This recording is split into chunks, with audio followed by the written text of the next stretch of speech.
Pochází z generace, která zažila Černobyl, existenci za železnou oponou i její pád.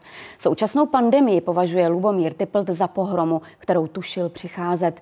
I na nové výstavě pokračuje malíř v tématu zranitelnosti člověka tváří v tvář neznámé hrozbě. Výstavu Jsem krácen, dělen a věčně v mínusu představuje v DSC Gallery. Je mi jako číslici v číselné řadě. Jsem krácen, dělen a věčně v mínusu. Text vznikl pro album kapely www Neurobeat. Teď Lubomír Typlt krátí, dělí a odečítá obraz o 12 částech.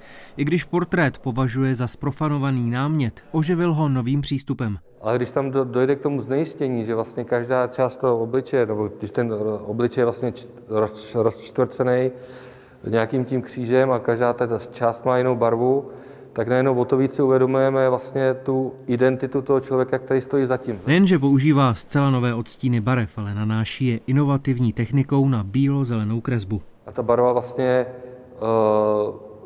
vlastně reaguje tak, že tam, kde je vlastně nízký relief, tak tam se chytne, a tam, kde je vysoký relief, ty bílé barvy, tak tam ona se nechytne. Láska je jako mor, nikdy nevíš, vždy znova propukne. Autora textu příchod pandemie nepřekvapil. Téma zranitelného člověka ve stínu tušeného nebezpečí je v jeho obrazech dávno. Ty holky vlastně směřují tím pohledem mimo obraz a my nevíme na co, že jo. Vlastně, a jak vlastně drží ještě ty velké bulvy, tak vlastně tam vzniká určitý tajemství a pro mě je vlastně důležitý, že já maluju obraz, který vlastně musí překvapit i mě samotného. Já vlastně, když ten námět hledám, tak vlastně maluju něco, co pro mě je do určitý míry jakoby těžko vysvětlitelný, protože vlastně, když překvapí ten obraz mě, tak potom může být nějaká naděje, že překvapí i toho diváka. Nevidím ani za horizont. Nevidím a nechci vidět. Na horizontu něco znepokojivě žhne a nejsou to pouhé červánky.